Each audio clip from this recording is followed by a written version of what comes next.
Hello, boys and girls. I wanted to read you a special story today. This book is called The Monster Who Ate My Peas, and I wanted to share it with you. It is written by Danny Schnitzlin and illustrated by Matt Faulkner. All right, don't be scared. It's just a pretend story. The Monster Who Ate My Peas. "Eat your peas," said my mom, "or you won't get dessert." I said, "Before peas, I'd rather eat dirt." "I know you don't want to," she said with a glare, "but until they get eaten, you'll stay in your chair." I begged and I whined. I got down on my knees. "Please, Mommy, don't make me eat all my peas." I stomped and I grumbled, I yelled and I pled. "Why can't I eat corn or potatoes instead?" "Eat your peas. Do it now," my mom said, "or you'll get no ice cream and you'll go straight to bed." Have you ever not been able to eat your dinner because you didn't like it? I have a little boy that doesn't like to eat his food. My mom left the kitchen. I poked on those peas. Their sickening smell made me weak in the knees. Quickly I offered the peas to my pup, but Ralph barely sniffed them and then turned his nose up. The dog must not like peas either, huh? I closed my eyes tightly and whispered a wish. "Please let these peas disappear from my dish." And something quite strange and mysterious occurred, almost as if somebody somewhere had heard. Here comes the monster.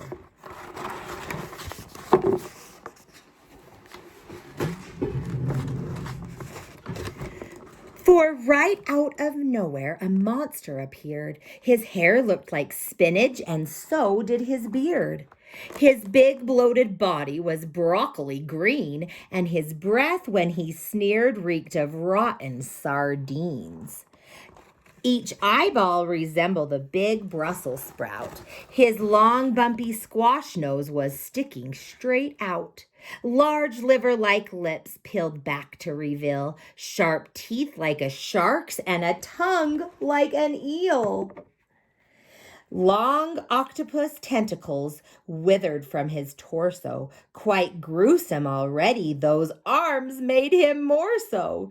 His ears were like mushrooms, and he balanced himself on two big stinky feet. Just how he got in, I hadn't a clue. My heart skipped a beat as I asked, "Who are you?" He growled, "I'm the monster who helps kids like you. I eat up their eggplant. I eat turnips too. I gobble down foods that make small stomachs quiver, like lima beans, collard greens, spinach, and liver. I came in reply to your pitiful plea, and I'm ready and willing to eat every pea. I'll eat up the big ones, I'll eat up the small, but then you must give me your new soccer ball." Would you do it? I thought of my soccer ball under my bed. I once bounced it 23 times on my head. But then when I looked at the peas on my plate, my brain filled with dread and disgust and with hate. "What is your answer?" the monster demanded. "I don't have much time, so I'll be very candid. Millions of kids want their yucky foods eaten, from Bali to Raleigh, from Chile to Sweden." "Okay," I said finally. "I'll give you my ball. Eat up my peas, eat them up, one and all." He laughed a cold laugh as he picked up each pea and swallowed them down individually. All 64 peas, slimy, gruesome, and green, he ate every one and he licked the plate clean. And after he'd licked and he'd lopped and he slurped, he set down my plate and he boorishly burped. Blech.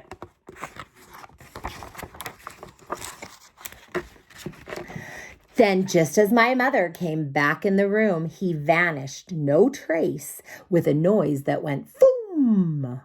Mom looked at my plate and she shouted with glee, "You did it! You ate each and every pea." She gave me a hug and my ice cream so yummy, with chocolate on top, so good in my tummy. Then I went out upstairs and I peeked under my bed and I started to sweat and my heart filled with dread. For there in the spot where my ball used to be, there was only one very small, squishy green pea. See it on the ground? And now when I want to play soccer with Dad, I think of that ball and I get very sad. If I've said it one time, then I've said it 10. I won't make a trade with a monster again.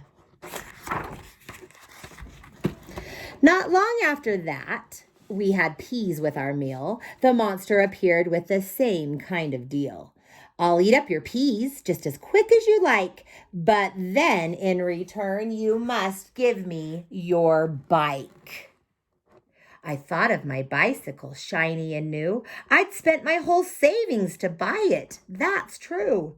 But when I looked down at those gloppy green peas, I felt like you feel when you get a disease. Oh no.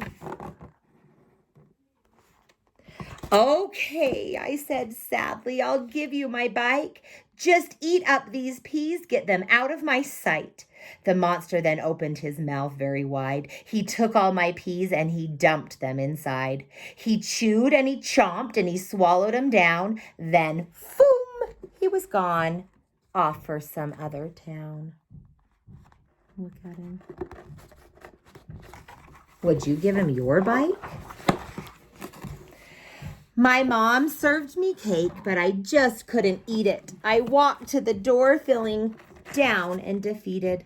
I twisted the knob and I shuffled outside to get on my bike and go out for a ride. I looked all around and I started to cry. My bike wasn't out there. I think you know why. And right in the space where my bike used to be, there was only one very small, mushy green pea. Now, when my friends take their bikes out for a ride, they never ask me, so I stay home inside. If I've said it one time, then I've said it 10. I won't make a trade with a monster again. Here he comes back. A week after that, there were peas in the stew. The monster showed up like he always would do. The words that he said made my whole body freeze. "Give me your puppy and I'll eat your peas." Look at him. Look at the puppy. I looked down at Ralph. He gazed up at me. I looked on my plate of each ghastly green pea.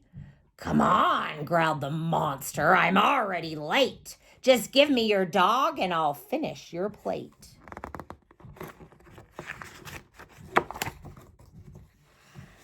I turned to the monster, the grumpy old guy, to say, "I don't need you," and tell him goodbye.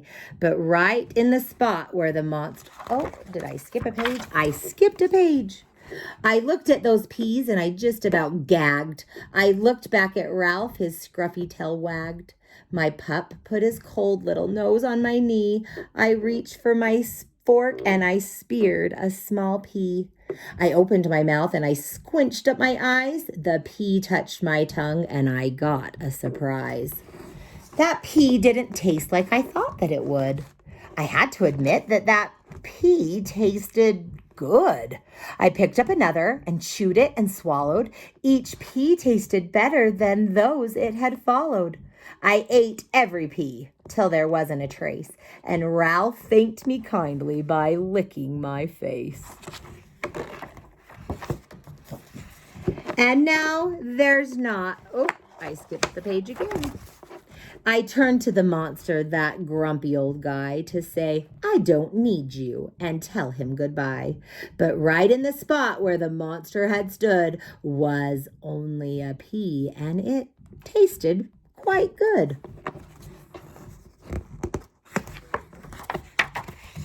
And now there's not one single food I won't try. If others can eat it, well then, so can I. I'm happier now than I ever have been, and I never will trade with a monster again. Like he's hanging out right there. So boys and girls, I hope you will remember this story when your mom brings out a food that you maybe don't think you like, but you might want to try it. Be like in Dr. Seuss about Sam I Am, how he always said, no, I won't try it. I won't try it. But then you could say, try it. You will see. You may like it. So I hope you remember that story, and I will see you next time. Goodbye.